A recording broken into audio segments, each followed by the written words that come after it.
नमस्कार। आप देख रहे हैं बातें अनकही। बातें अनकही में आज हमारे मेहमान हैं पवन गोयल जी। पवन गोयल जी मुखर वक्ता हैं, अपनी बात को बड़ी मजबूती से रखते हैं, तर्क के साथ। आपका स्वागत है पवन जी। हम शुरुआत जो है आज की करेंगे, जो आपका राजनीतिक जीवन है, आपका राजनीतिक जीवन कैसे शुरू हुआ और किस किस समय पर किस किस पड़ाव को पार करते हुए आज आप यहाँ तक पहुँचे। जी, सबसे पहले तो मैं अजय पांडे जी का धन्यवाद देना चाहूँगा जिन्होंने मुझे ये मौका दिया। ये बहुत फेमस प्रसिद्ध है, मतलब मैं तो बड़ा सौभाग्यशाली समझूंगा कि मुझे इस पॉडकास्ट में मौका मिला जी भाई के साथ। उसकी सबसे बड़ी बात, इनका जो प्लेटफॉर्म है बातें अनकही, ये प्लेटफॉर्म कोई पॉलिटिकल नहीं, ये प्लेटफॉर्म वो प्लेटफॉर्म है जो दर्शाता है कि समाज में देश के तरीकों में क्या हो रहा है, जिसकी हमें वास्तव में जरूरत है। आज इस प्लेटफॉर्म से हम बातें कर रहे हैं तो ये मेरे लिए बड़े सौभाग्य की बात है। बात करते हैं जय भाई के प्रश्न से। उन्होंने कहा कि मेरा कैरियर मतलब पर्सनली राजनीति से कैसे शुरू हुआ। कहीं ना कहीं इंसान के अंदर, मतलब अपन हिंदू है तो कहीं ना कहीं ये भावना रहती है कि हम सोशल वर्क करें। राजनीति का सही मतलब क्या है? सोशल, समाज के लोगों के हित का काम करना। तो आपने देखा होगा किसी काउंसलर को या विधायक को, मेंबर ऑफ पार्लियामेंट को, मुख्यमंत्री को, प्रधानमंत्री को, सरकार को जिम्मेदारी दी जाती है अच्छी सड़क की, अच्छी स्कूल की, अच्छे कॉलेज की, अच्छे अस्पताल की, अच्छी नौकरी की, बिजनेस के इंफ्रास्ट्रक्चर की, इन्वेस्टमेंट की। तो अब मैं देखता हूँ लोगों को कि सड़कों पर रह रहे हैं, उनके लिए घर नहीं है, बेरोजगार हैं, सड़कें टूटी हुई हैं, तो दुख दुख लगता है। पर ऐसे भ्रष्टाचारी लोग आ सकते हैं, लालू प्रसाद यादव जैसे, ममता बनर्जी जो जिनके चुनाव में हमेशा दंगे होते रहते हैं, ऐसे लोग आ सकते हैं, अखिलेश यादव जो अ, मतलब राम मंदिर का विरोध कर सकते हैं और सत्ता में आ सकते हैं। तो उनसे तो हम कई लाख गुना बेहतर है। वो कारण सिर्फ यही है, किसी भी धर्म जाति का आदमी हो, उसके लिए समाज हित में काम करे, ये ऐसे हम रखते हैं। ये ले केजरीवाल जी के बारे में क्या कहना चाहिए। देखिए, अब बहुत अच्छा सवाल है आपने, बड़ा पर्सनल टॉपिक है ये तो मेरा। केजरीवाल जी को मैंने फॉलो किया था जब अन्ना हजारे आंदोलन हुआ था। उन्होंने बहुत वादे किए, उन्होंने वो वादे किए जो गरीब की जनता को या दिल्ली की जनता को चाहिए थे। चाहे वो स्कूल का हो, चाहे कॉलेज का हो, चाहे अस्पताल का हो, चाहे फ्री वाईफाई का हो, जन लोकपाल बिल का हो, रोजगार का हो, इंफ्रास्ट्रक्चर का हो। हर बार, हर चुनाव के बाद नया वादा कर देना, पुराने भूल जाना। तो मुझे लगता है कि जिस तरीके से उन्होंने अपना शीश महल बनाया, शराब घोटाला किया, उसका उन्हें रिजल्ट भी भोगना पड़ा। इतने बड़े अपने आप को टॉप 5 लीडर्स में कहने वाले, अमेरिका लंदन तक की बात करने वाले एक विधायक का चुनाव हार गए। तो आपके सामने रिजल्ट है।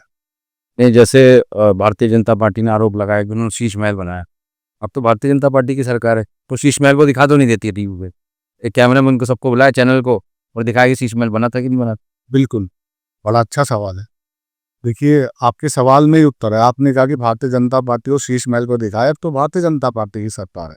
शीश महल भारतीय जनता ने आरोप नहीं लगाया था। आरोप शीश महल का और शराब घोटाले का कांग्रेस में अध्यक्ष रहे, सबसे पहले उन्होंने आरोप लगाया था। दूसरी को सबसे बड़ी बात, आम आदमी पार्टी की सरकार ने, माननीय केजरीवाल जी ने खुद ही सैंक्शन कराया था शीश महल के लिए, जबकि सीएम हाउस अपने आप में लग्जरी है। लेकिन जब उस लग्जरी को आपके मीडिया चैनल के माध्यम से दिखाया गया तो लग्जरी के अंदर लग्जरियों की सारी सीमाएं पार कर दी गई।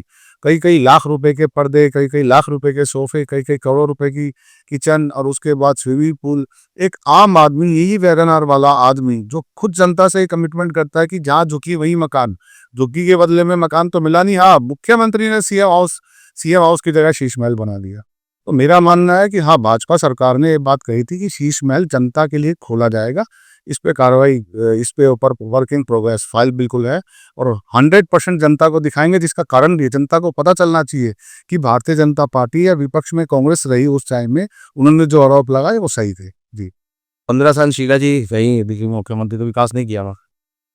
अगर विकास किया होता तो फिर केजरीवाल क्यों आते? तो जनता ने उनको फैसला दिया और फिर जनता ने केजरीवाल जी को चुना। केजरीवाल ने क्या किया। केजरीवाल ने, सभी जग जाहिर है, शराब घोटाला और शीश में।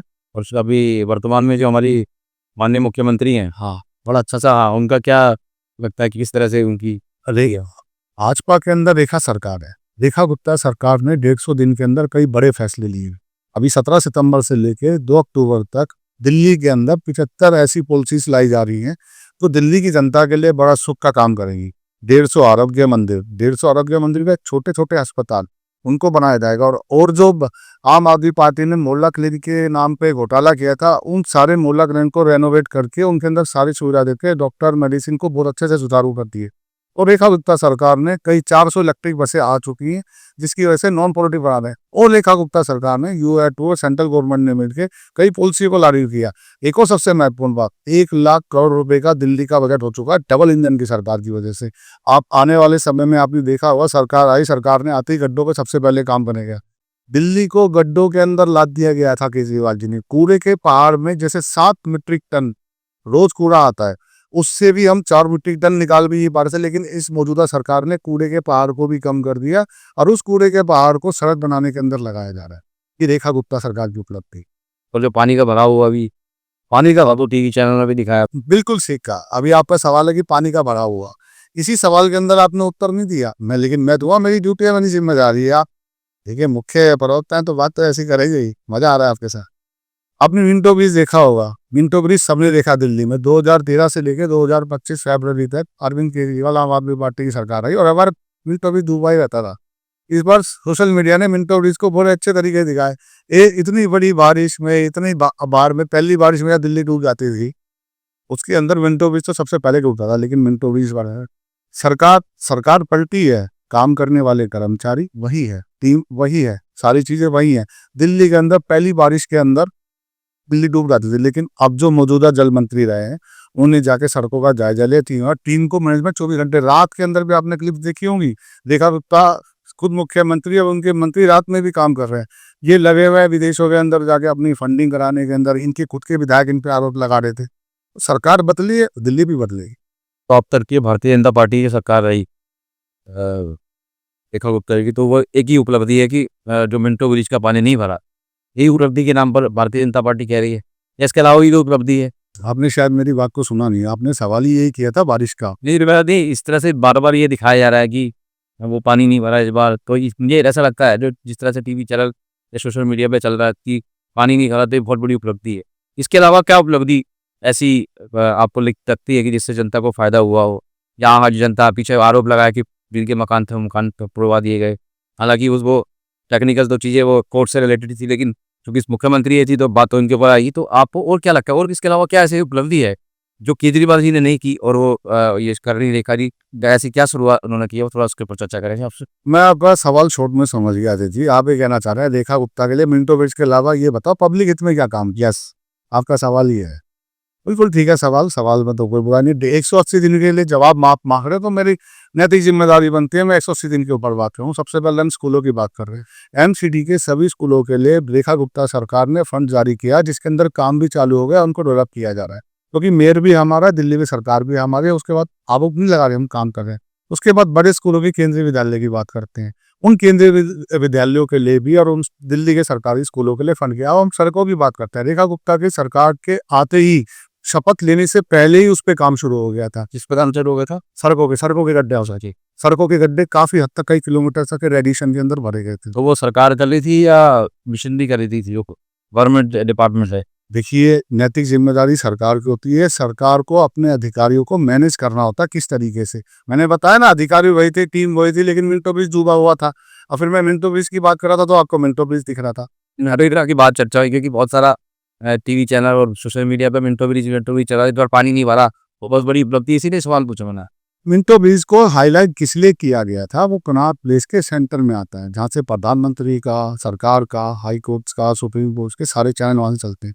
वो एक मेन लोकेशन है। जैसे हम इंडिया गेट कह सकते हैं कि हम उनको सम्मान देते हैं, इंडिया गेट पर आपको जाते हैं, देखते हैं, शहीदों को बना रखा सकते हैं। हाँ, तो उसी वजह से मिंटो ब्रिज अपने आप में देश की राजधानी में बड़ा, आप बेशक आप उसको ब्रिज के नाम से देख रहे हैं, लेकिन मैं ब्रिज के नाम से नहीं देख रहा। वो हमारे देश को प्रोटेक्ट करता है, क्योंकि हम राजधानी में रहते हैं। असली में कर्नाटक प्रदेश से भारतीय जनता पार्टी के मुख्यालय भी जाने का भी रास्ता वही है। बीजेपी हेडक्वार्टर का, कांग्रेस का मुख्यालय भी वही है। आप बनाए ना, पहले तो आप भारतीय जनता पार्टी का रहा है। देखिए, भारतीय जनता पार्टी तो 2013 के बाद सही से सत्ता में आई है। माननीय अटल बिहारी वाजपेयी रहे थे, 5 साल रहे थे, 13 महीने रहे थे, 13 दिन रहे थे। लेकिन देश पे अगर ज्यादातर राज रहा है तो कांग्रेस पार्टी का रहा है। वो एक अलग बात है। 1947 से लेकर 2013 तक कांग्रेस पार्टी पर 242 घोटाले के आरोप हैं। बिल्कुल होंगे नहीं, ये मैं नहीं कह रहा। जिसको हम मानते हैं सरकार की एजेंसीज कह रही है, नहीं कह रहा। तो ये जितने भी IIT, ऑल इंडिया मेडिकल, ये जितने एयरपोर्ट तमाम, बहुत सजा वो तो बनाए नहीं किसी ने। 2014 से पहले डेवलपमेंट थी नहीं कुछ, ये सब 2014 के बाद हुआ। भारतीय जनता पार्टी आने के बाद?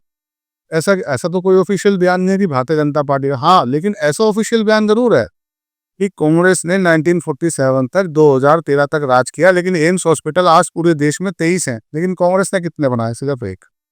फिर उसके बाद बाकी? बाकी बस अटल बिहारी वाजपेयी सरकार में 6 बने, और उसके बाद 2013 की सरकार आने के बाद मोदी सरकार में अब तक 17 एम्स हॉस्पिटल। ये तो आपका एम्स का जवाब है। अब बात करते हैं रोड्स की। रोड्स में कांग्रेस की सरकार 12 किलोमीटर तक पहुंच पाई थी डेली बनाने की, आपसे बता रहा हूँ। 2014 में सरकार आने के बाद नितिन गडकरी ट्रांसफर होकर सेंट्रल गवर्नमेंट आने के बाद आज हालात ये है कि 35 किलोमीटर डेली सड़कें बन रही है। अभी आपने एयरपोर्ट की बात की, बहुत अच्छा सवाल है। एयरपोर्ट थे भारत के अंदर, लेकिन 74 थे, आज 154 है। 70 सालों में 74 और 10 सालों के अंदर 80 एयरपोर्ट। आप तुलना कर लीजिए। एक सेकंड मैं अपनी बात कन्वर्ज कर रहा हूँ। पहले 3-3.5 करोड़ आदमी तक ट्रैवल कर पाता था एयरपोर्ट से, आज एयरपोर्ट से पूरे भारत का 13 करोड़ आदमी ट्रैवल करता है। ये डाटा है। जनसंख्या भी तो बढ़ी है, ट्रैवल ट्रैवल का तो रेशो बढ़ेगा ना। बिल्कुल सही है। आपकी भाषा नहीं, मैं इसका उत्तर दे देता हूँ कि 2014 से पहले क्या कभी काम नहीं हुआ था? तो क्या 2014 से पहले अजय भाई की जनसंख्या नहीं बढ़ी थी? ये जनसंख्या समय तो फिर एयरपोर्ट के नया आज ट्रैवल क्यों? जब आप इंफ्रास्ट्रक्चर बनाते हैं तो वो तो आपको जनसंख्या के हिसाब से बनाते हैं ना। अब दिल्ली जो है, पहले मान लो कि 20 लाख के हिसाब से थी, तो उसका ट्रांसपोर्टेशन 20 लाख के हिसाब से होगा। अब 2 करोड़ की हो गई, 2 करोड़ के हिसाब से होगा, तो वो चीजें तो बढ़ेंगी ना। अब पहले उस समय 10 बस चलती थी, अब 20 चलने लगी, तो तो सही है। अजय भाई का प्रश्न है कि जब पॉपुलेशन बढ़ेगी तो विकास भी बढ़ेगा। बहुत अच्छी बात है। 70 साल के अंदर 74 एयरपोर्ट और 10 साल के अंदर 80 एयरपोर्ट, तो क्या कहना चाह रहे हैं कि 10 साल के अंदर पॉपुलेशन डबल हो गई? वो डबल नहीं है बात। मैं अपनी बारी को कर लूँ, मैंने जीतोगा आपको बीच में। मैं तो कह रहा हूँ 10 सवाल करता हूँ, मैं 11 के उत्तर दूंगा। अगर 70 साल में पॉपुलेशन धीरे एवरी 10 ईयर का डाटा निकालेंगे तो 10 साल के हिसाब से बढ़ रही थी, लेकिन ऐसा कभी नहीं हुआ भी किसी भी 10 साल में डबल हो गई। बट इस सेंट्रल गवर्नमेंट ने 10 साल के अंदर पॉपुलेशन जो पॉपुलेशन थी उस हिसाब से बढ़ते हुए नंबर ऑफ एयरपोर्ट डबल कर दिए, नंबर्स ऑफ रोड 3 गुना कर दिए। 2013 में जहाँ 12 किलोमीटर बन रही थी, तो फिर तो 14 किलोमीटर या 15 किलोमीटर कांग्रेस तक पहुंच पाती, लेकिन सरकार कहाँ पूछी, आज 35 किलोमीटर पड़ रही। तो 3 गुना हो गई पॉपुलेशन, तो 3 गुना नहीं हुई 10 सालों। ये आपके सवाल भाई बहुत अच्छी बात है, आप जो है तर्क के साथ बातों का जवाब दे रहे हैं। अच्छा, आपको क्या लगता है भारतीय जनता पार्टी और 10 साल आए और कितने एयरपोर्ट बनेंगे उसमें? देखिए, समय के हिसाब से काम सारा चल रहा है, देश की जरूरत के हिसाब से भी है। अब मैं आपको रेलवे का उदाहरण देता हूँ। ट्रांसपोर्ट की बात हो रही है तो जाहिर सी बात है, सरकार ने ट्रांसपोर्ट पे सबसे ज्यादा काम किया। क्यों? कोई भी देश का इंफ्रास्ट्रक्चर या कोई बिजनेस तभी मजबूत होगा जब देश का ट्रांसपोर्ट मजबूत होगा। ट्रांसपोर्ट में क्या क्या चीजें आती हैं?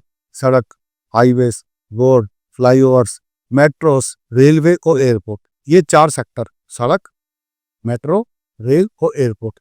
मेट्रो 2014 तक 2013 तक सिर्फ 5 स्टेट में थी। ये बहुत इंपॉर्टेंट है, सुनने वाला। मैं इसलिए नहीं कह रहा कि मैं बीजेपी का हूँ, मैं इसलिए कह रहा हूँ मेरे देश को जरूरत है। आपको, हम सबको जोड़ता है, जितने बैठे हुए। आज 20 राज्यों में जब होता है, 20 राज्यों में संचालित है मेट्रो। अब हम रेलवे की बात करते हैं, किसी को पता भी नहीं होगा कि 2300 ट्रेनें चलती हैं। सबको वंदे भारत पता है। वंदे भारत 105 वंदे भारत का लक्ष्य है अभी तक का, 2025 तक का। अब इसमें स्लीपर ट्रेनों के बाद वंदे भारत ट्रेन भारत में बन रही है, हम इसको एक्सपोर्ट भी कर रहे हैं। वंदे भारत को सेमी बुलेट ट्रेन कहा जाता है। सेमी बुलेट ट्रेन क्यों कहा जाता है? 150 से ऊपर की स्पीड को। वंदे भारत की मैक्सिमम स्पीड 160 है। हमारे देश में राजधानी ट्रेन बहुत हुआ बढ़ती थी। कांग्रेस सरकार में, जैसी कांग्रेस सरकार थी उसी स्पीड से चलती थी 90 पे। आज उसकी स्पीड भी 130 कर दी गई है। 2300 ट्रेनों का संचालन होने के बाद पूरे भारत के अंदर, आपको अभी हाल ही में देखा होगा, जम्मू से लेके कटरा से लेके श्रीनगर तक के लिए भी ट्रेन चला दी गई है। अगर हम देश को मजबूत करना चाहते हैं तो सबसे पहले हमें ट्रांसपोर्ट होना जरूरी है। उदाहरण के लिए, जब हम छोटे छोटे हुआ करते थे तो यहाँ शास्त्री नगर जहाँ रहते हैं, यहाँ से हरिद्वार जाया करते थे, तो हमें 12 घंटे लगते थे। आज 3.5 घंटे लगते हैं। बस में जाते थे 3.5 घंटे 4 घंटे, जो एक्सप्रेस वे बन रहे हैं। यह एक्सप्रेस वे खाली दिल्ली हरिद्वार में नहीं बना, देश में मल्टीपल एक्सप्रेस वे बने हैं। और सरकार अब इस पर भी विचार कर रही है कि 60 किलोमीटर पे, नितिन गडकरी जी के शब्द हैं कि 60 किलोमीटर के बाद टोल लगेगा, और काफी टोल्स को फ्री भी कर दिया। अब हम बात करते हैं फास्टैग की। पहले क्या होता था, टोल पे एक लड़का बैठा रहता था, वो आपसे चार्ज होता था, तो टाइम वेस्ट होता। तो जितना टाइम वेस्ट होगा उतना जाहिर सी बात है आपका, मान लो कोई आप जॉब करते हैं, कोई आदमी ऑफिशियल सेक्टर में, प्राइवेट सेक्टर में, एमएनसी कंपनी में हो, उसका टाइम वेस्ट होगा। टाइम की कीमत है। ईंधन भी ज्यादा लगेगा, पेट्रोल भी ज्यादा लगेगा, गाड़ी की मेंटेनेंस है। तो हम जितना समय बचाएंगे उतना हम आपको फायदा है। तो मैंने आपको रोड्स का बताया, मैंने आपको रेलवे का बताया, मैंने मेट्रो 20 स्टेट में बताया। अब एयरपोर्ट की बात करते हैं। क्योंकि देश के अंदर अब जब हम अर्थव्यवस्था को चौथे नंबर पे लाएंगे, ये नहीं है कि हमने कागजों पे लिखा, अजय भाई ने और मैंने कागजों पे लिखा, देश की अर्थव्यवस्था चौथे नंबर पे हो गई। पहले देश की अर्थव्यवस्था 11वें नंबर पे थी जब मोदी जी 2013 पे आए थे। आज चौथे नंबर पे। वो अर्थव्यवस्था तभी मजबूत हो सकती है जब आप कई कंट्रीज के साथ एमओयू साइन करें। एमओयू साइन करेंगी तो देश में आपके पैसा लगेगा। अभी भारत एक विकसित देश नहीं, विकासशील देश है। बिल्कुल। विकासशील देश को विकसित बनाने के लिए हमें कई कंपनियों के साथ टाई अप करना होगा। जैसे एक उदाहरण आपको देता हूँ, एप्पल फोन का। Apple 13, Apple 14, Apple 15, Apple 16, even Apple 17। इनसे पहले के एप्पल फोन 1-1 लाख रुपए से ऊपर लॉन्च हुआ था, लेकिन आज ऐसा नहीं है। आज ऐसा नहीं। उसका कारण है कि एप्पल फैक्ट्री के साथ टाई अप किया गया और एप्पल फोन यहाँ पे कुछ परसेंट में, मेरे ख्याल 25, 27, 28% में भारत में बन रहा है, जिसमें कॉस्टिंग कम आ रही है। अब उदाहरण के तौर पे मारुति गाड़ी को अगर हम अमेरिका में खरीदेंगे तो जो गाड़ी यहाँ 8 लाख की है वहाँ 40 लाख की हो जाएगी। ओडी BMW के कुछ प्लाट यहाँ लगे हैं, कुछ गाड़ी का सेक्शन है जिसके अंदर वो सस्ती मिलती है, लेकिन इम्पोर्टेड गाड़ी है, वहां से आएगी तो एक्साइज ड्यूटी लगेगी, कस्टम लगेगा तो गाड़ी महंगी हो जाएगी। तो मेक इन इंडिया के तहत इलेक्ट्रॉनिक्स आइटम को 97% इलेक्ट्रॉनिक्स आइटम मोबाइल का हम पहले बाहर से लेते थे। आज पोजीशन ये है कि हम इन हाउस बना रहे हैं मेक इन इंडिया के तहत। चाइना के साथ हमने 1675 आइटमों को बैन किया। आपने देखा होगा अभी 5 साल से कैलाश यात्रा शुरू हुई है। क्यों हुई है? बिल्कुल। कैलाश यात्रा 5 साल से बंद इसलिए की हुई थी चाइना ने, क्योंकि सेंट्रल गवर्नमेंट ने कहा था मेक इन इंडिया के तहत अगर हम जितना इंपोर्ट करेंगे उतना हमें नुकसान होगा। हमारे देश की पॉपुलेशन बहुत ज़्यादा है, तो उसके लिए कि अगर हम यहाँ मैन्युफैक्चरिंग करेंगे, यहाँ की वर्कर्स को रखेंगे, कोई भी फैक्ट्री या कोई भी कंपनी लॉन्च होती है उसमें चपरासी से लेकर जीएम तक लाखों लोगों को रोजगार मिलता है और फिर हमारे देश का पैसा डेवलप होता है, हमारे देश का रॉ मटेरियल लगता है। अब क्या कर रहे थे, जितने भी इम्पोर्टर एक्सपोर्टर थे वो बना बनाया सामान चाइना से ला रहे थे और यहाँ पे ट्रेडिंग कर रहे थे। उसका नुकसान क्या था? मैन्युफैक्चरिंग हम नहीं करेंगे तो जब तक मैन्युफैक्चरिंग से रॉ मटेरियल से लेके जब तक चीज आइटम बनती है तब तक की जितनी भी टीम है सब बेरोजगार हो जाएगी। 55 देशों से एमओयू साइन हुआ। एक अमेरिका ने भी बैन लगा दिया था, मैं तेल नहीं दूंगा। फिर हमने रूस से लिया, सस्ता भी लिया और हमने पैसे में करेंसी को चेंज किया। पहले हमें डॉलर्स में देना पड़ता था, पाउंड्स में देना पड़ता था, अब ऐसा नहीं। जी। आप जो हर सवाल का जवाब जो है तरीके से भी दे रहे तथ्य के साथ साथ, ऐसा क्या सोर्स है जिससे आपको इस तरह का ज्ञान मिलता है या आप हर चीज़ को अपनी बात को रख पाते हैं और मजबूती के साथ रख पाते हैं और तर्क के साथ रख सकते हैं? ऐसा क्या सोर्स है? क्या कोई ऐसा आप स्टडी करके आते हैं आप, या कोई ऐसे व्यक्ति के साथ बैठते हैं जिससे आपको ज्ञान मिलता है? तो मैं जानना चाहूँगा, इतनी एनर्जी के साथ चीज़ों का आप जवाब देते हैं, क्या सोर्स क्या है उसका? देखिए, जितनी आप तारीफ कर रहे हैं ऐसी तो कोई बात नहीं है। फील्ड है, पॉलिटिक्स की फील्ड क्या है। मैंने आपको इस पॉडकास्ट में मैंने शुरुआत में ही कहा था, आपने पूछा था कि राजनीति में क्यों आना चाहते हैं। राजनीति में आने के लिए आपको सोशल वर्कर होना पड़ेगा, समाज के हित में काम करना पड़ेगा। अब जैसे कुछ बीच में चला था ऊंची नीची जाति में, उसको नहीं मानता। मतलब SC ST होते हैं, मैं उनके घर भी जाके बैठ जाता हूँ, हम एक ही थाली में खाना खा लेते हैं। जब तक हम समाज के लोगों से समाज का हिस्सा नहीं बनेंगे तो आप कुछ भी नहीं सीख पाएंगे। आपके अंदर सबसे पहले समाज के प्रति या देश के प्रति सेवा भाव होना बहुत जरूरी है। जब तक वो नहीं होगा तो आप तैयार नहीं करेंगे। और आपके देश के अंदर अगर क्या चल रहा है आजकल, तो 2014 के बाद फिर आप कहेंगे मैं भाजपा की तारीफ कर रहा। 2014 से पहले मेरे मोबाइल का 3400 रुपये का बिल आता था और मेरे को 1 GB डाटा भी पूरे महीने का नहीं मिलता था। आज मेरा बिल भी 300 रुपये का आता है, मुझे डाटा भी 2.5 GB मिलता है। ये जो मोबाइल हैं, जो गूगल है, जो ChatGPT हैं, ये तो आपके एक ऑनलाइन सोर्सेस हैं जो आप किसी भी सवाल का उत्तर लेते हैं। लेकिन जो हमारी बुक्स है, मतलब ऐसा नहीं है कि मुझे देश की नॉलेज है, मैं धार्मिक भी हूँ, तो आस्था में भी मैं बड़ा विश्वास रखता हूँ। आप धर्म के बारे में पूछेंगे, बहुत ज़्यादा ज्ञानी व्यक्ति हूँ, लेकिन जो मैंने अपने पंडितों से, ब्राह्मणों से, पुजारियों से सीखा तो उसका भी ज्ञान है। तब तक आप किसी काम को करेंगे ही नहीं तो आप परफेक्ट कैसे होंगे? अब जी UPSC में जो सिविल सर्विसेज के एग्जाम देते हैं, मेरे कुछ सोर्सेज हैं, वो लोग बहुत मेहनत करते हैं, बहुत पढ़ाई करते हैं, बहुत ज्ञान होता है, तो मैं तो तुच्छ हूँ। जैसे आपने कहा जीवी ज़्यादा मिलता है, तो कहीं ऐसा लगता है कि सरकार जीवी इसमें ज़्यादा दे दी है, या अभी बेरोजगारी पे ना बात करे, महंगाई पे बात ना करे, इसमें ज़्यादा वो व्यस्त रहे उसी पे, जब जो है मोबाइल पे व्यस्त रहे, इसीलिए शायद जीवी बढ़ा दी सरकार ने, ऐसा भी हो सकता है? ऐसा आरोप लगता है कि भाई इन्होंने इतने ज़्यादा डाका दे दिया लोगों को कि वो किसका ध्यान कहीं ना रहे, बस वो व्हाट्सएप यूनिवर्सिटी पे रहे और सोशल मीडिया पर रहे। देखिए, व्हाट्सएप यूनिवर्सिटी का, मैं तो व्हाट्सएप यूनिवर्सिटी पर विश्वास करता ही नहीं। 50% व्हाट्सएप यूनिवर्सिटी का डाटा फेक होता है। आपने कहा ज़्यादा जीबी दे दिया, आपने इसको नेगेटिव ले गए, बल्कि इसको पॉजिटिव लेना चाहिए था। मैंने आपको बताया, आपके इस प्रश्न में उत्तर था कि मेरा 3500 रुपये बिल आता था और डाटा पर भी 1 जीबी मिलता रहा। अभी रिलायंस ने 20 रुपये बढ़ाए, विपक्ष ने हल्ला कर दिया, 20 रुपये बढ़ा दिए। विपक्ष के मुंह में तो फेविकोल चिपका हुआ था जब 3500 रुपये ले रहे थे और 1 जीबी ले रहे थे। आज 900 रुपये का प्लान है रिलायंस का 3 महीने का और 2.5 जीबी डाटा रोज मिलता है। तो सरकार ने 3,500 रुपये का बिल 300 रुपये का कर दिया। एक तो 3200 रुपये तो वहां से भी कर दी और उसके अलावा डाटा भी दुनिया भर का दे दिया। उस डाटा से, जिस डाटा को आप ये कह रहे हो बेरोजगार हो गए, उसी डाटा के हिसाब से जब 2020 में जब भी कोरोना आया 2 या 3 टाइम में, उसी डाटा से सब लोग ऑनलाइन क्लासेस ले रहे थे, उसी डाटा से वर्क फ्रॉम होम चल रहा था, उसी डाटा से आज हम पॉडकास्ट कर पा रहे हैं। अगर ये ऑनलाइन सिस्टम इतना महंगा होता तो क्या हम पॉडकास्ट कर पाते? क्या राहुल गांधी की भारत जोड़ो यात्रा हम पूरे भारत में देख पाते? क्या भारत जोड़ो न्याय यात्रा हम पूरे भारत में देख पाते? ये भी तो वैलिड दो ना।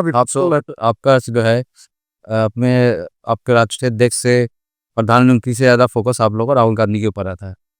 हर चीज़ में आप एग्जाम्पल राहुल जी का देते हैं, मोबाइल में भी आपने एग्जाम्पल दिया। तो ऐसा क्या आपके ब्रांड एम्बेसडर राहुल गांधी की हर बार बिल्कुल ब्रांड एम्बेसडर है। हमें तो ऐसे राहुल गांधी जी का अध्यक्ष पद से हट जाना हमारे लिए सारा ज़्यादा दुखदायी है। जिस भी स्टेट में जाते हैं प्रचार करने के लिए, वही स्टेट हमें जिता देते हैं।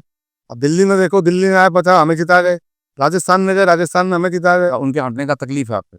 हमें तो तकलीफ है, हमारे ब्रांड एम्बेसडर सर जब बने रहे तब भी तकलीफ थी। ये गांधी परिवार ही चलता जा रहा है। अब उन्होंने परंपरा निकाली गांधी परिवार का हटा के किसी एक दलित व्यक्ति को जो आज ने बहुत सेवा की उसको बैठा दिए, तो अब आपको ये भी तकलीफ है कि हट भी गए। तो आप खा भी आपकी और ना भी आपकी। हाँ मानिए, देखो जी, मैं आपने कहा कि आपको तकलीफ है, बिल्कुल तकलीफ है। मैंने कहा ना ब्रांड एम्बेसडर है। और दूसरी सबसे बड़े राहुल गांधी जी पे बात तो करना स्वाभाविक है। इतने 130 साल पुरानी पार्टी कांग्रेस की गांधी परिवार का ही अध्यक्ष बना रहा। ये तो सवाल हम भाजपा के साथ साथ देश के अंदर 70 पॉलिटिकल पार्टियां सभी उठाती थी। राहुल गांधी से रहे हैं, बहुत सारे लोग रहे हैं कांग्रेस अध्यक्ष। ये तो डाटा इतना नहीं मालूम है मेरे को, जहाँ तक याद है सीताराम केसरी भी रहे हैं, शायद नरसिम्हा राव जी भी रहे हैं। गई थी, इंदिरा गांधी जी गई थी, राजीव गांधी जी गई थी, सोनिया गांधी जी भी, 17 से बताइए। यहाँ राहुल गांधी जी भी है, प्रियंका गांधी भी आ रही है, रॉबर्ट वाड्रा भी तो स्टेटमेंट है, प्रियंका जी वैसे है अध्यक्ष कांग्रेस में आ रही है। कांग्रेस अब मेंबर ऑफ पार्लियामेंट बन गई है और वायनाड ही चुनती है। देखिए और वायनाड ही चुनती है। आप वो बरेली से क्यों नहीं लड़ी, अमेठी से क्यों नहीं आ रही? इस वैसे समाज से संबंध रखते हैं तो आपके समाज में, इसलिए आपको कह रहा हूँ कि आप उसको व्यक्तिगत समझ पाएंगे। आपके समाज में मैं जो महसूस करता हूँ, हम लोग भी देखते हैं कि चलिए जो काम आपने किया तो आपकी फादर ही, जो आपके फादर ने किया, आपके फादर को भी होता है कि मेरा बेटा भी ये करे, फिर बेटे आने के बाद वो सोचता है मेरा पोता भी ये करे। तो जो व्यक्ति राजनीति में है, जो भी राजनीति में सिर्फ राजनीति कर रहा है, वो ये तो है नहीं कि उसको अगर मौका मिलेगा राजनीति नहीं करेगा दूसरा कोई काम करेगा। तो वो तो जिस तरह से चलती आ रही परंपरा है। और 70-80 साल में और भी अध्यक्ष बने, मुझे तो खैर उसके डाटा नहीं पता। लेकिन आप जिस तरह से कि भाई गांधी परिवार इस कांग्रेस चलाता है, पर गांधी परिवार ने बदल दिया अध्यक्ष, तो अभी भी आपको तकलीफ है। तो भाई तकलीफ भी कब तक है, कब तक कहाँ जाके आपकी तकलीफ खत्म होगी? भाई अध्यक्ष एक परिवारवादी पार्टी पे आरोप लगते हैं, तो मैं कह तो रहा हूँ ना, नेहरू जी को ले लीजिए, इंदिरा गांधी जी को ले लीजिए, राजीव गांधी जी को ले लीजिए, सोनिया गांधी जी को ले लीजिए, राहुल गांधी जी को ले लीजिए, प्रियंका गांधी जी भी वाड्रा, प्रियंका गांधी वाड्रा जी भी जो चुनावी हिंदू बन जाती हैं। और उसके बाद ठीक है, धर्म सबका अपना होता है, भारत एक लोकतांत्रिक देश है। अब अपनी गंगा जी की यात्रा कर रही हो, आप इस पर सवाल नहीं उठाएंगे। अब गंगा जी नहीं जा रही, आप सवाल नहीं उठाएंगे। वो जब चुनाव था उत्तर प्रदेश में, गंगा जी की बूथ में दिख रही थी, राम मंदिर भी दी गई अभी तक। तो ये सवाल है कि क्या सिर्फ चुनावी हिंदू ही हैं? अब रही राहुल गांधी जी की बात कर रहे हैं, एलओपी है, लीडर ऑफ अपोजिशन है, उनका व्यक्तिगत और फिर कांग्रेस पार्टी के अंदर मल्लिकार्जुन खड़गे हैं, तो रिमोट कंट्रोल की सरकार के ऊपर आरोप लगाने, अभी भी तो रिमोट कंट्रोल है। ये बात मैं तथ्य के साथ दूंगा जवाब, मजा आएगा बड़ा आपको सुन के भी। मल्लिकार्जुन खड़गे जी ने एक स्टेटमेंट दी थी, एक आप जैसे ही बड़े मीडिया समझदार व्यक्ति ने उनसे सवाल पूछा था, जी इस विषय पे आप क्या बोलेंगे? उनका जवाब था, जी इसे आला कमान तय करेगा। ये 8 महीने पुराने इसके ऊपर करेगा मल्लिकार्जुन खड़गे जी, आला कमान तय करेगा। आला कमान तय करेगा। अब जस्ट वो खुद ही इस बात की पुष्टि कर रहे हैं कि मैं रिमोट कंट्रोल से चल रहा हूँ। क्या अगर भारतीय जनता पार्टी का कोई अध्यक्ष ये बात बोलेगा तो क्या सवाल नहीं उठेगा? उठेगा। कांग्रेस देश और भारतीय जनता पार्टी के जो राष्ट्रीय अध्यक्ष है वो खुद भी एक्सेप्ट कर सकते हैं कि मैं तय करूंगा। वो भी आला कमानी शब्द इस्तेमाल करते हैं। आला कमान का मतलब एक प्रोसेस। अगर कांग्रेस पार्टी का अगर आला कमान है तो उसकी CWC है। भारतीय जनता पार्टी का भी, उसका भी कोई ना कोई रहा होगा इस तरह का। वो ठीक है, स्टेटमेंट पर मैं नहीं जाना चाहता, लेकिन अगर उन्होंने कहा तो उसका मतलब ये नहीं कि रिमोट कंट्रोल हो गया। 10 साल मनमोहन सिंह जी के टाइम में भी कहा कि उनका कंट्रोल गांधी परिवार के पास था। इस तरह की बातें हुई कि तो क्या मनमोहन सिंह जी ने कोई ऐसा बड़ा काम नहीं किया जिससे देश की इकोनॉमी बची? जब पूरे वर्ल्ड की इकोनॉमी डिस्टर्ब थी, उसने इन्होंने इकोनॉमी को बचा कर रखा। उनका भी कुछ कंट्रीब्यूशन था। उनको भी गांधी परिवार ने 10 साल देश का प्रधानमंत्री दिया। उस समय मौका था, सोनिया जी भी बन सकती थी। उस पे आप बताइए कि सोनिया जी को भी मौका मिला बनने का, वो नहीं बनी। और उन्होंने एक मैं तो बहुत मानता हूँ कि ऐसे व्यक्ति को उन्होंने प्रधानमंत्री दिया देश का, जिन्होंने देश की इकोनॉमी भी संभाली, देश को आगे भी लेके गए। और आज देखिए जिस तरह से चीज़ें आगे बढ़ रही हैं, आज मोदी जी भी उस चीज़ को बढ़ाने का काम कर रहे हैं। अगर वो खराब करते तो उनको सुधारने में भी टाइम लगता। बिल्कुल ठीक है।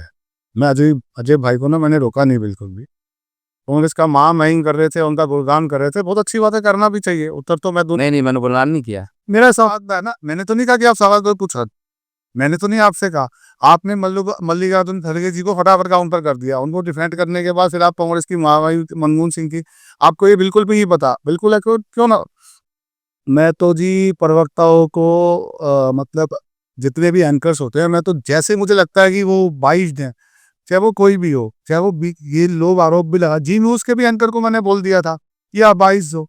मेरा काम है, मैं आपसे नहीं करेगा, आपसे लोग ये आरोप लगाते हैं कि ये सारे चैनल जो है गोदी मीडिया है, गोदी मीडिया। हाँ, गोदी मीडिया करो सकते हो ना। हाँ, मैं तो उस चैनल पे भी बोल देता हूँ कि आप गोदी मीडिया, जो आरोप हम पे लगते हैं कि आप बीजेपी के 22 हो, लेकिन आप पैर भी कर रहे हो कांग्रेस की, मैं तो उनको भी बोलता।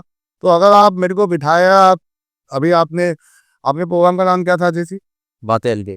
बातें अनकही। जब आप बातें अनकही का प्रोग्राम करोगे तो मैं तो अनकही बातें बिल्कुल कहूंगा। वो उसी के लिए तो बुलाया गया। जी जी जी, मैं तो धन्यवाद दिया ना, पर बार बार देता रहूंगा, मेरा सौभाग्य है। अभी आपने देखा होगा, मैं मतलब इस राजनीति की पाठशाला और बातें अनकही में बैठा हूँ, आपने देखा होगा, मुझे तो लगा, मेरी अपनी व्यक्तिगत राय है, अजय जी इस पे नाराज हो जाएंगे, बिल्कुल बेशक नाराज हो जाएंगे, क्योंकि मेरी ये कर्म भूमि है। जिस तरीके से इन्होंने मल्लिकार्जुन खड़गे का दिया, और उसको भी इन्होंने एग्जाम्पल किससे दे दिया? भारतीय जनता पार्टी के अध्यक्ष से। क्या भारतीय जनता पार्टी की कोई ऑफिशियल स्टेटमेंट है? नहीं। मेरा आपसे सवाल है, पहली बात, उनकी मल्लिकार्जुन खड़गे जी की ऑफिशियल स्टेटमेंट है? हाँ, मैं कह रहा हूँ। आप जैसे ही चैनलों ने दिखाया, मैं कह रहा हूँ। दूसरी बात, अब उन्होंने डॉक्टर मनमोहन सिंह की बात की, प्रधानमंत्री रहे, भारतीय जनता पार्टी ने हमेशा उनका सत्कार किया। क्या प्रधानमंत्री इतना कमजोर है कि सीट पे बैठने के बाद सोनिया गांधी जी आए, जी उठ जाओ, उनका पीएस हो, उठ जाओ जी, ये बैठेंगी? क्या ये सम्मान है प्रधानमंत्री का? ये मैं नहीं कह रहा, इन जैसे मीडिया कर्मियों ने खूब दिखाया है, इन जैसे चैनलों ने खूब दिखाया है। और फिर कहते हैं जी रिमोट कंट्रोल का आरोप। ये खाली भारतीय जनता पार्टी ने नहीं लगाया, कांग्रेस आज जिनके साथ अलायंस के अंदर है, समाजवादी पार्टी, उन्होंने भी आरोप लगाया। जिस लालू की लालटेन तो बिहार में बुझी पड़ी है, उन्होंने भी आरोप लगाया। लेकिन अब ये नहीं मानेंगे, इस बात को ना करें स्वीकार। शुक्र है भगवान की दुआ से डाटा बड़ा सस्ता है और जीबी फ्री मिल रहा है। जो आज हम बैठे हुए हैं, उस डाटा के आधार पर हम बहुत सारी वीडियो देखते हैं। अब मनोहर सिंह की बात करते हैं। इन्होंने कितनी बात, मुझे ऐसा, अब दर्शक हो, हम इस चैनल पे बैठे हुए हैं, सोचने वाली बात है। ये भूल गए हैं मनमोहन सिंह जी के राज में कितनी बार घोटाले के आरोप लगे मनमोहन सिंह सरकार पे, इन्होंने एक भी नहीं बताया। और फिर मैंने 22 भी ना और एक बात, उनके घोटाले पे चर्चा चर्चा तो आपसे हो रही है ना, घोटाले चर्चा करते तो उसमें डिबेट करते हैं। तो फिर देखिए, घोटालों पे चर्चा नहीं हो सकती, लेकिन उनकी फेवर भी चढ़े उस चाहिए। मैंने चर्चा नहीं की उस पर, क्योंकि बातें अनकही में आपसे बात हो रही है। हाँ, मैं चाहता हूँ कि बातें आपके इर्द गिर्द है। हाँ, ज्यादा ने घोटाले पे जाएगी तो रास्ता भटक जाएगी। नहीं, कोई रास्ता नहीं बढ़ रहा है। देखिए, अगर आप किसी प्रधानमंत्री की, कांग्रेस सरकार की, सोनिया गांधी जी की तारीफ कर रहे हैं, मेरे सामने आप तारीफ कर रहे हैं, हम तो मनमोहन सिंह और उनकी मोदी जी की भी तारीफ करते हैं। कर रहे हैं ना, जो आदमी अच्छा करता है उसकी तारीफ करते हैं। अच्छी बात है। मैंने तो नहीं कहा कि आप तारीफ मत करो। हाँ, मैंने आप भी चैनल थोड़ी मैं डिसाइड करूंगा तो, और करूंगा। मैं तो बहुत तुच्छ हूँ। आप, मैं कह रहा हूँ, आप 10 सवाल करो या 20 करो, आप कोई भी सवाल करो। ये जो हो रहा है, ये लाइव हो रहा है। मैं दर्शकों को आपको बता दूं अजय भाई के माध्यम से, ये कुछ भी बाइस नहीं है। कोई पेपर इस टेबल पे रखा नहीं गया, ऐसा ही है ना। यहाँ जो जिसका जो मन कर रहा है वो क्वेश्चन आ रहा है, कोई बाउंड्री नहीं है। इन्होंने मेरे को ये नहीं बोला हुआ कि यही क्वेश्चन पूछूंगा, यही उत्तर देना है। इन्होंने मेरे को फ्री हाथ छोड़ा हुआ है, तो इसलिए मैं इनका बार बार धन्यवाद दे रहा हूँ। लेकिन जब ये कांग्रेस की तारीफ करेंगे, मनमोहन सिंह को, सोनिया गांधी जी को तो ग्रेट बताएंगे इनकी बातों के आधार पर। देखिए, राजनीति का मतलब क्या होता है जी भाई, बातों को जिस तरीके से कहा जाता है, उसी के आंसर उस तरीके से निकलते हैं। आज अगर भारत के कोई राष्ट्रीय अध्यक्ष या कोई सीएम किसी कांग्रेस के लीडर से मिलते हैं, अभी शशि थरूर ने कुछ फेवर में कोई स्टेटमेंट दे दी थी बीजेपी सरकार में, कांग्रेस का आला कमान सोशल मीडिया के माध्यम से नाराज हो गया था शशि थरूर। उन्होंने तो कोई कांग्रेस के खिलाफ कोई बात नहीं कही थी, सिर्फ मिले थे। तो जब आप सीधा सीधा इतनी बात कहोगे अब मैं आपको उसका उत्तर भी दूंगा तो फिर ये तो मेरे से तर्जनी तो बनाएगी। धन्यवाद आपका। तो मैं ये कह रहा हूँ कि अगर जब अब जिस तरीके से इन्होंने कहा कि उपलब्धियां थी मनमोहन सिंह की, उन्हीं को फॉलो अप किया जा रहा, अभी इनके सवाल में ये रिकॉर्डिंग देख लेंगे शायद। ये तो मोदी जी ने तारीफ की है कि वो बड़ा अच्छा काम किया है, कि हम इस काम को आगे बढ़ा रहे हैं। बिल्कुल ठीक है, मोदी जी ने तारीफ की। मोदी जी तो बड़े सभ्य आदमी हो, तो राहुल गांधी जी की भी तारीफ करते हैं। तो राहुल गांधी जी की भी तारीफ करते हैं। वो एक अलग बात है, राहुल गांधी जी उन पे गालियां देते हैं। 104 बार कांग्रेस सरकार की तरफ से मोदी जी पे गाली दी गई है। और मैं धन्यवाद देना चाहूंगा अजय भाई को कि उन्होंने स्वीकार किया इस चैनल पे कि वो मनमोहन जी की तारीफ करते हैं। हाँ, तो बिल्कुल जो करते हैं। हाँ, और मैं बताना चाहूँगा, ये चैनल इसका किरण बाटी का चैनल नहीं है कि मैं उसकी तारीफ करेंगे या उसकी वो उसको उसको नेगेटिव बोलेंगे। मैंने तो ये कहा ही नहीं, ना तो मैं भाजपा के चैनल पे बैठा, ना मैं अच्छा, 75 साल होने वाले हैं मोदी जी को, तो क्या हम ये मार्गदर्शन मंडली में जाएंगे, ये कंटिन्यू करेंगे? देखिए, अब इस बात पे आलाकमान तय करेगा, क्योंकि मैं तो राष्ट्रीय अध्यक्ष नहीं हूँ। मैं तो राष्ट्रीय अध्यक्ष अभी तक में पार्टी की बात है, अभी तक तो पार्टी का तर्क आप रख रहे थे। मैं अपने पार्टी का था। इस पे आप प्रकाश डालिए ना। इस पे प्रकाश पर रहना चाहिए, नहीं रहना चाहिए? उनको तो रहना चाहिए। मेरी इच्छा है मोदी जी ने रहा। है ये 75 साल के व्यक्ति को मार्गदर्शन मंडली बैठाएंगे, तो वो चीज उनके ऊपर क्यों नहीं लागू हो रही है? देखिए, किसी भी चीज में राजनीति की कोई उम्र नहीं होती। जैसे मल्लिकार्जुन खड़गे भी 83 साल के हैं। मैं तो नहीं कह रहा उन्हें रिजाइन दे देना चाहिए। ये गोल की पार्टी की बात है, मैं आज ही पार्टी की बात। मैं भी अपनी पार्टी का जवाब दे रहा हूँ। जब आप पॉलिटिकल भाषा में बात करोगे तो तुलना तो होगी ना जी। नहीं, बहस तुलना तो आप देखिए, फिर वही बात मैं अपना चाहता नहीं। जब आप काम की बात करें तो आप कहोगे जवाहरलाल नेहरू, जब काम की बात करेंगे आप इंदिरा गांधी, जब काम की बात करेंगे राजीव गांधी। जब आपसे पूछा जा रहा है ये बात कि ये आप बताइए, एक मैं कहता एक कार्यकर्ता के रूप में होना चाहिए नहीं होना चाहिए, मैं पार्टी आरोहण की बात नहीं कर रहा। आपको लगता है कि उनको 75 साल से होने के बाद काम करना चाहिए या नहीं करना चाहिए? ये सवाल है मेरा आपसे। देखिए, बिल्कुल इनको 75 साल के बाद काम करना चाहिए। ऐसा पब्लिक की डिमांड है, भारतीय जनता पार्टी के वर्कर्स की डिमांड है, पार्टी की भी डिमांड है। जब एक इंसान एज ए प्राइम मिनिस्टर 24 में से 18 घंटे काम कर रहा है, देश को डिलीवर करके दिखा रहा है, आप मुझे एक आरोप बता दीजिए जो विपक्ष ने लगाया हो और वो साबित हो गया हो। मैं उदाहरण दूंगा आपको ये भी कि विपक्ष ने, कांग्रेस पार्टी ने क्या आरोप लगाया और सुप्रीम कोर्ट से क्या। एक राफेल की बात करते हैं।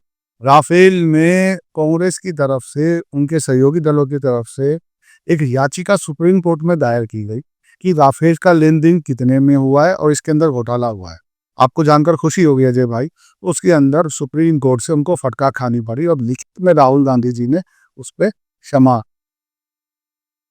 क्षमा मांगी है।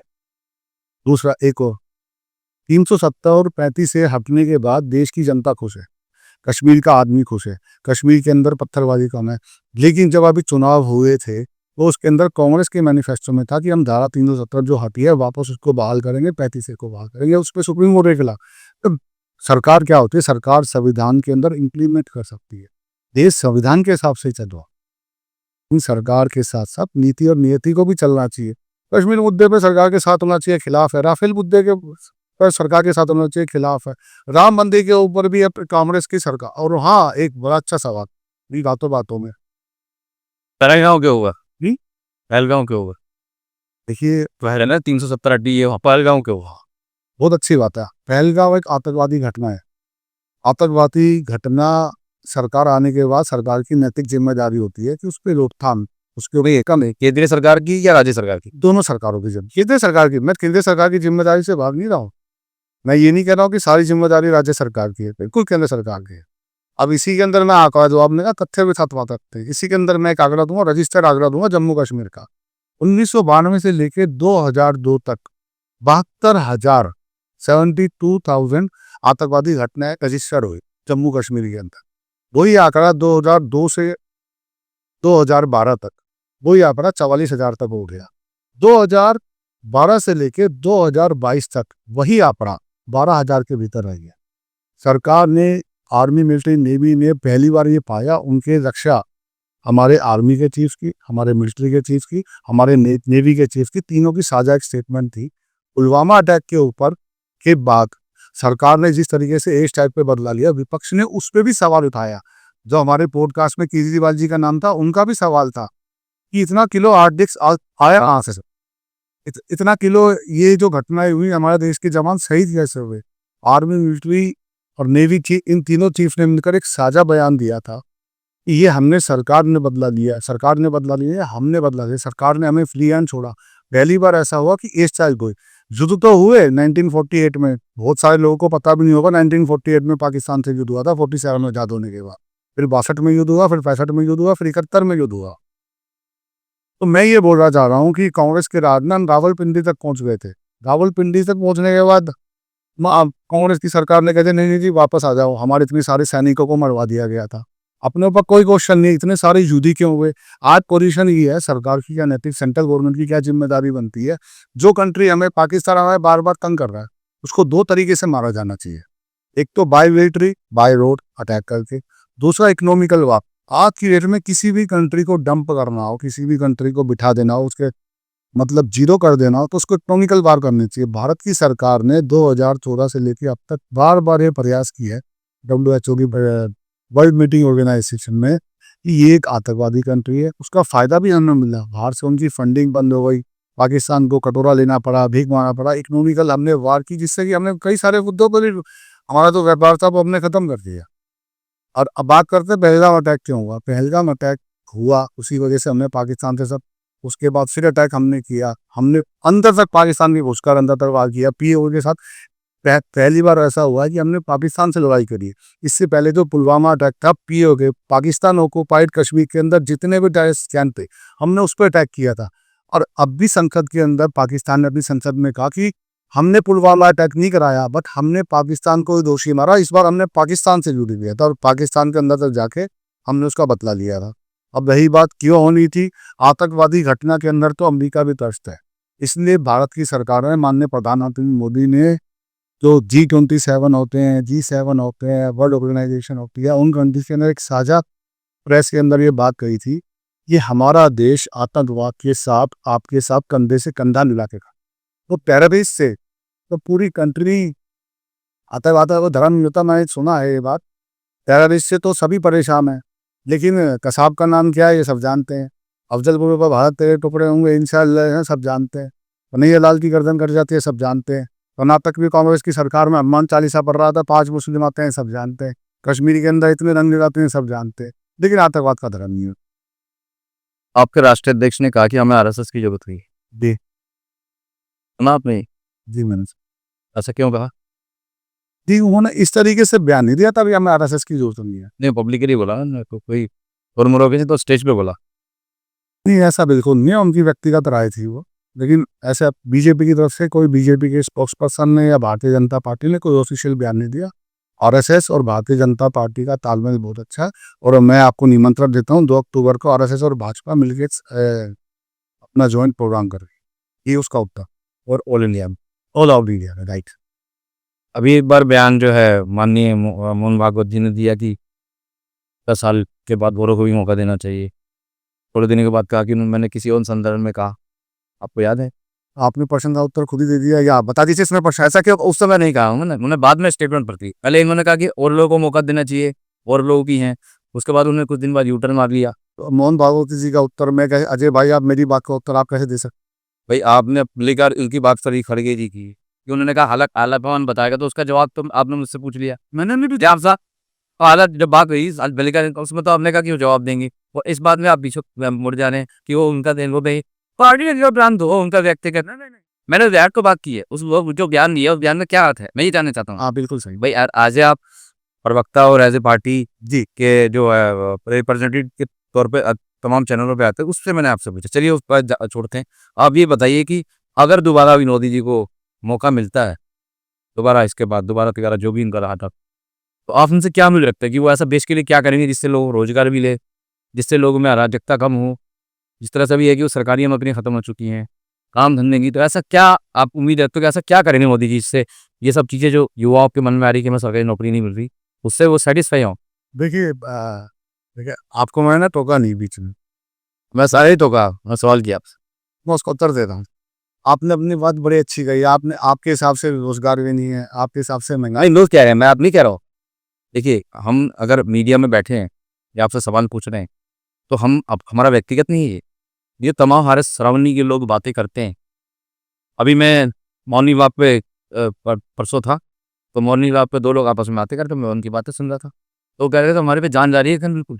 हम मरे पड़े, हमारे पास रोजगार नहीं है, हमारे पास धंधा नहीं है, ऊपर से टैक्स इतने लग गए। तो उन सब बातों को पूछने के बाद ही तो सवाल पूछता ना आदमी से। तो मैं जो आपसे सवाल पूछ रहा हूँ, जो बात कर रहा हूँ, वो मेरा व्यक्तिगत नहीं है। मेरे तो यार अच्छे मित्र हैं, अगर हम वैसे मिलेंगे तो एक दूसरे की तारीफ भी करेंगे। जो कि ये पब्लिक प्लेटफॉर्म है जहाँ पे लोग आपको सुन रहे हैं, लोग आपको देख रहे हैं, तो लोग ये जानना भी चाहेंगे कि जिस तरह की बातें समाज में हो रही है उसके ऊपर चर्चा तो आपसे करेंगे ना। अब आप पार्टी के रिप्रेजेंटेटिव हैं, पार्टी के प्रवक्ता के रूप में जाते हैं, तो मोदी जी के बारे में आपसे पूछेंगे ना। भाई एक आम आदमी तो मोदी जी से पूछने नहीं जाएगा, इसी का आपसे पूछा है ये सवाल जो है कि अगर आप मोदी जी को फिर से मौका मिलता है, ये पीछे लगातार आ रहे रिकॉर्ड उन्होंने बनाया किया है, अगर फिर मौका मिलता है तो ऐसा क्या उम्मीद रखते हैं, ऐसा क्या काम वो करेंगे जिससे इस तरह के लोग जो त्राहिमाम मचाने की बात कर रहे हैं, मैं नहीं तो मैं, वो कैसे सेटिस्फाई होंगे। As per Ajay ji, public को महंगाई लग रही है, बेरोजगारी लग रही है, कर रही है। देखिए, जब हम एक छोटी सी बिल्डिंग किसी मान लीजिए 100 गज की बिल्डिंग बनाते हैं एक लोकल से एरिया में, उसके अंदर करीबन 125 से 130-135 लोगों को रोजगार मिलता है एक मकान बनाने के अंदर, इतने सारे मजदूरों की, रॉ मटेरियल की। अब जब हम 5 राज्यों से 20 राज्यों तक मेट्रो फैला रहे हैं, मेट्रो बढ़ा रहे हैं, तो कई कंपनीज को ठेके दिए हुए हैं, उसमें चपरासी से लेके जीएम तक के लोग काम कर रहे हैं। जब हम सड़कों को बना रहे हैं तो उसके अंदर भी रॉ मटेरियल भी लग रहा है, मैन पावर भी लग रहा है, डिपोर्ट भी हो रहा है, एक्सपोर्ट भी। जब हम ट्रेन्स को बना रहे हैं, जब हम अब, हाँ, 15 करोड़ शौचालय बना दी। अब जिसमें कंपनी को ठेका मिला, उसमें बड़ी कंपनी से लेकर छोटे मजदूर भी। अब पानी की लाइन है, 15 करोड़ पेयजल के कनेक्शन हमने दे दिए। अब उसके अंदर भी लाइन बिछी है, कंपनी को ठेके मिला है, तो उसमें भी रोजगार हुए। कई घंटे से एमओयू साइन हुए। अभी मैं उदाहरण देता हूँ, हरियाणा का स्टेट का उदाहरण देता हूँ, खरगोदा देता है। आईएमटी वहाँ पर आई है, मारुति का भी प्लांट वहाँ की है। वहाँ के आसपास की जमीन जो हजारों में थी, वो लाखों से पहुंचकर करोड़ों पर पहुंच गई है। क्यों? क्योंकि वहाँ पर निवेश हुआ, फैक्ट्रियाँ लगी, रोजगार हुए। देखिए, आपका सवाल तो सही है, आप पब्लिक हित की बात कर रहे हैं कि उन्हें महंगाई लग रही है, उन्हें रोजगार मिल रहा है। क्या क्या 1947 से लेकर 2013 तक दूध के रेट सेम थे? क्या 1947 से लेके 2013 तक पेट्रोल, डीजल, गैस, गाड़ी, स्कूटी, टायर, पंचर, जो भी एक्स वाई जेड, क्या रेट सेम थे? रेटों को बढ़ाया इसलिए जाता है कि आपकी सैलरी भी बढ़ती है। क्या 2013 में के अंदर जो आईसीआईसीआई बैंक है, येस बैंक है, सरकारी बैंक है, हर 7 साल में सरकारी एम्प्लॉई का 7th पे कमीशन जिसे हम कहते हैं, उसकी सैलरी बढ़ती है। क्या दो मोदी जी के आने के बाद 2014 में जब सरकार आई, तब से लेके 2024 तक सैलरी सेम है? नहीं।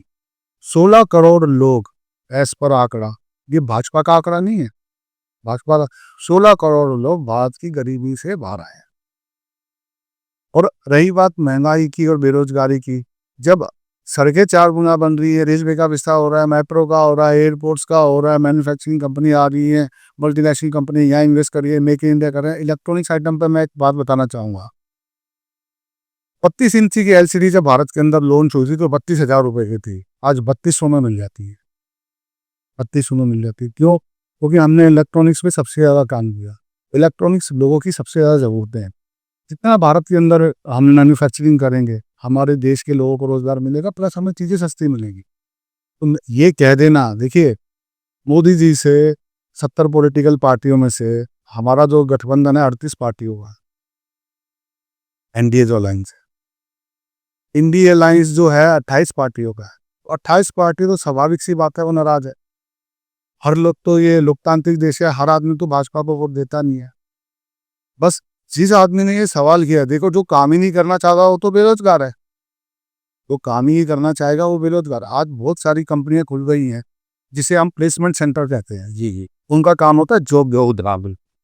उन कंपनियों के अंदर अगर आप जाएंगे, अपना सीवी देके, तभी तो आपको जॉब मिलेगी। जॉब घर नहीं आएगी, आपको मेहनत करनी पड़ेगी। आप कुछ भी काम कर लीजिए, छोटी मोटी दुकान लेकर आप, अगर आप मार्केट्स में तो जो आदमी ग्रेजुएशन करके पकौड़े तल रहा है, तो आदमी एमए करके पकौड़े तल रहा है, तो क्या उसने जॉब ट्राई नहीं की होगी? तो पकौड़े तलने के लिए उसने मास्टर्स की।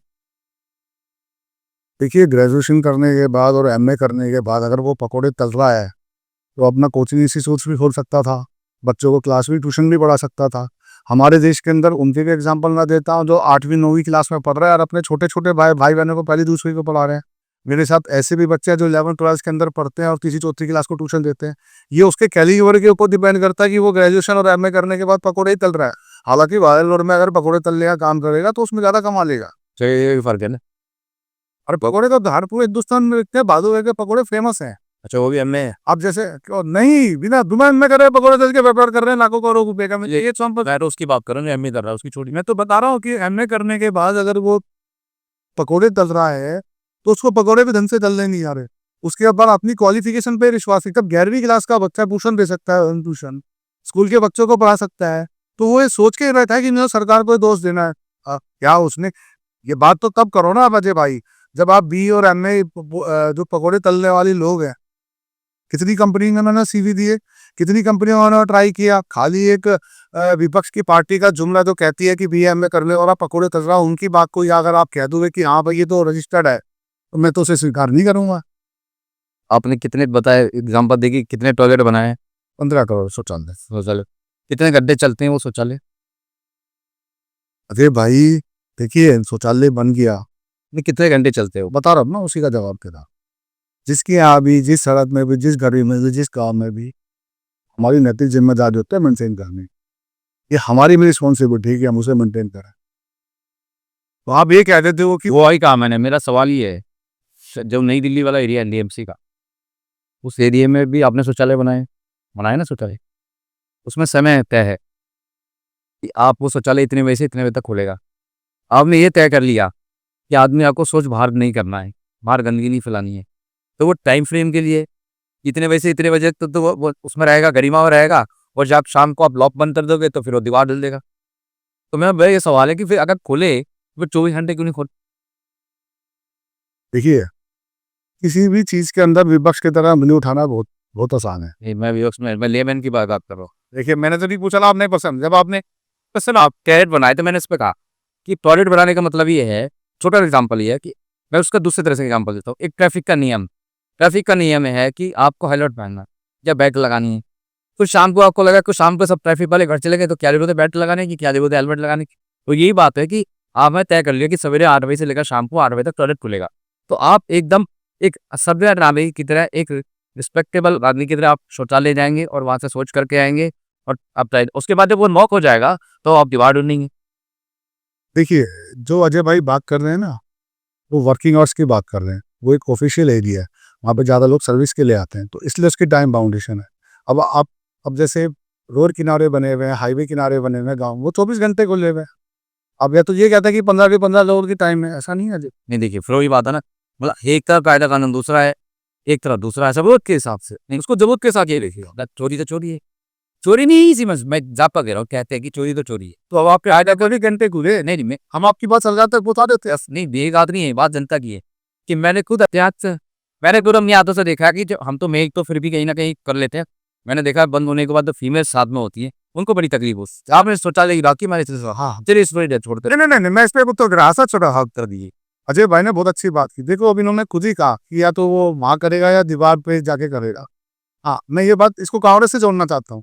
कांग्रेस के टाइम में ये दो लोग दीवार ही तोड़ते थे, जैसा भी इनके मुंह से निकल गया, तो उन्होंने बात कहते हैं निकल के गया तो बात है, तो नॉर्मल बात है। हाँ चुप चुप बने थे। जब बोल रहे थे मेरे पे कुछ भी क्वेश्चन कर रहे थे, मैं ट्रीटमेंट नहीं है।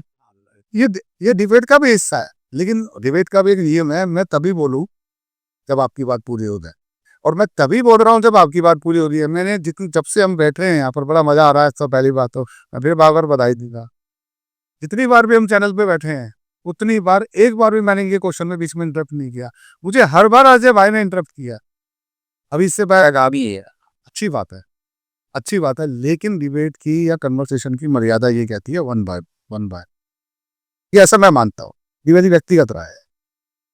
अब आप कोई बात करेंगे, मैं आपको बीच में इंटरप्ट करूंगा, तो आपकी बात चैनल पे सही से समझ नहीं आएगी, समझ नहीं आएगी, क्योंकि हम लोग वाद विवाद में लग जाएंगे।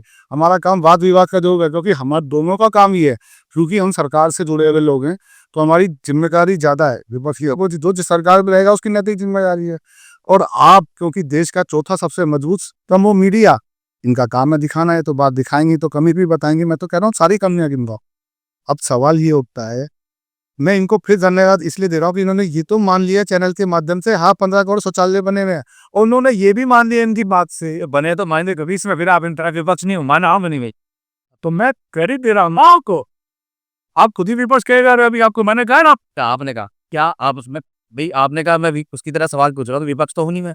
जिस तरह की बात है मैंने कहा, मैंने तो धन्यवाद के रहा हूँ वो, और बात मैं तो धन्यवाद दे रहा हूँ आपको। मैं क्या आप कांग्रेस के प्रवक्ता होते तो मैं धन्यवाद कोई देता आपको इस बात का। अब देश का सबसे चौथा था न्यूज़ था, मैं सबसे धन्यवाद देता हूँ। तीनों में 2 बातें मानी। एक एस पर अजय भाई। अजय जी ने 15 करोड़ शौचालय को माना, मैं धन्यवाद दूँगा। और उससे भी ज़्यादा धन्यवाद दूँगा कि इन्होंने कहा कि या तो वो दीवार पे करते हैं। यही सोचकर मोदी जी का विज़न देखिए, तभी मैं कह रहा हूँ 75 साल की यूथ में मोदी जी मेरी हाथ जोड़ के विनती है, आप लंबा खेलो। आप देश के लिए लंबा विकास करो। लोग दीवार तोड़ते थे, दीवारों पे पेशाब करते थे। ये हमने देखा, महिलाओं को बीमारियाँ हो जाती थी। फिर जगह-जगह शौचालय में और जो वो 8 बजे के बाद जो करेंगे अब बीमारी नहीं होगी इनको। बिल्कुल होगी, तो उनको कम से कम 8 बजे तक तो स्वाद अगर है हमारे इस माध्यम से सरकार से हाँ, हाँ, मैं विनती करूँ। बिल्कुल, आपकी बात ठीक। अगर आपको जो है मतलब भाई आप पारिवारिक पद पे जब अगर आप आते हैं, आपको चुन के भेजा जाए या जनता आपको चुन के यहाँ से भेजे, वहीं से ग्राउंड पे खड़े हुए सवाल तोड़ दूँगा। तो आप ये बताइए कि आप किस तरह से समाज की सेवा कर रहे हैं? देखिए, सबसे पहले तो किसी भी काउंसलर को, किसी विधायक को, किसी मेंबर ऑफ पार्लियामेंट को बहुत अच्छा फंड मिलता है, क्षेत्र का विकास करने के लिए। सबसे पहली प्राथमिकता ये होगी वो फंड। सपोज़ कीजिए काउंसलर है, उनको 35 लाख का 1 साल का फंड मिलता है। उस 35 लाख को आपके एरिया में ईमानदारी से लगे और हमें सिस्टम पे सामने दिखाएँगे कि ये 35 लाख रुपए यहाँ खर्च हुआ। दूसरा, हमारी एक नैतिक ज़िम्मेदारी बनती है कि हम ये भूल जाएँ कि हम भारतीय जनता पार्टी के काउंसलर हैं, हम काउंसलर उस वार्ड के हैं। चाहे कांग्रेस ने हमें वोट दिया हो, चाहे हमें झाड़ू ने वोट दिया हो, चाहे किसी न्यूट्रल पब्लिक ने, हम सबके लिए समान व्यवहार करें। तीसरा, अगर लोगों को कोई पर्सनल समस्या होती है तो उसको चक्कर ना काटने पड़े, उसको मीडिएटर ना ढूँढना पड़े। और इसके राज में जब काउंसलर या विधायक होते थे तो उनमें एजेंट ढूँढने पड़ते थे और तब जाके उनका भी काम होता था। तो ऐसा ना हो, और हम उसमें एक ऐप भी बनाएँगे, जिस ऐप के अंदर यहाँ की क्षेत्र की जनता को जो समस्या होगी वो उस पे डायरेक्ट पोस्ट करेगा, उस पे अपना एड्रेस मेंशन करेगा, उस पे फ़ोन और उस पे अपना स्टेटस देख लेगा कि आज मैंने एक अपडेट की, इसका स्टेटस क्या है। तो बहुत सारी उम्मीदें हैं हमें जनता के काम करने के लिए। हम सड़कों को ठीक कर सकते हैं, हम गलियों को ठीक कर सकते हैं, तो एरिया में निगम के स्कूल हैं, हम उनको ठीक कर सकते हैं, पार्कों को सुविधाएँ दे सकते हैं, पुलिस से कॉम्बिनेशन बना सकते हैं कि एरिया में चोरी हो रही है और चोरी को रोका जा सकता है। तो बहुत सारी हमारे पास है, बहुत सारी हम प्लानिंग है, हम बिल्कुल करेंगे। ये बहुत अच्छा आपने जवाब दिया। आप हमारे इस चैनल के माध्यम से, चैनल के दर्शक हैं, उनको क्या संदेश देना चाहते देखिए मैं संदेश तो क्या दे, इतना बड़ा तो नहीं हूँ मैं कोई संदेश दूँ, लेकिन आप इस चैनल को फ़ोकस ज़रूर कीजिए क्योंकि ये 22 चैनल नहीं है। इस चैनल का बेनिफिट यही है कि ये उस मुद्दे को उठा रहे हैं जो वास्तव में लोगों की ज़रूरत है। तो मेरा मैंने इसको फ़ॉलो अप ज़रूर करें, सब्सक्राइबर बढ़ाएँ क्योंकि ऐसी-ऐसी खबरें इनके पास तो गेस्टों की कमी नहीं है, मैं तो बहुत छोटा-सा हूँ, बहुत बड़े-बड़े गेस्ट हैं इनके पास, जो आएँगे अपनी-अपनी बात रखेंगे। और रही बात पब्लिक की कोई ज़रूरत पड़ती है तो आप अजय भाई से संपर्क करें, बहुत सक्षम है काम कराने में। बहुत-बहुत शुक्रिया पवन भाई और मुझे मालूम है कि मैं अगर 5 घंटे भी पॉडकास्ट करूँ तो आपकी एनर्जी कम नहीं होगी। क्योंकि आप एक सकारात्मक सोच के व्यक्ति हैं और जिस तरह से आपने कहा कि मौका मिले, आपका जिस तरह का व्यवहार है, दूसरी भी पार्टी जिस पार्टी के अलावा काम आप जो भारतीय जनता पार्टी उसके अलावा की भी लोग आपके साथ अच्छा व्यवहार रखते हैं। आपका लोगों से मिलने का तरीका है, बहुत अच्छा है और आप हर आदमी के लिए आप खड़े रहते हैं। बहुत अच्छी आपकी सोच है और हमारा चैनल जो है ये शुभकामनाएँ देता है आपको, भगवान से ये अ, विनती भी करता है कि आपको मौका मिले, आप जैसे व्यक्ति को मौका मिले कि आप आए, आम जनता के साथ का काम करें जिससे छात्र का विकास हो। आपने समय दिया, बहुत-बहुत धन्यवाद। आज पवन जी के साथ मिलके बात करके बहुत अच्छा लगा और मैं उम्मीद करता हूँ उनसे कि आने वाले समय में आप इसी तरह से अपना कीमती समय देते रहेंगे। आप सभी दर्शकों का बहुत-बहुत धन्यवाद। जय हिंद, जय भारत।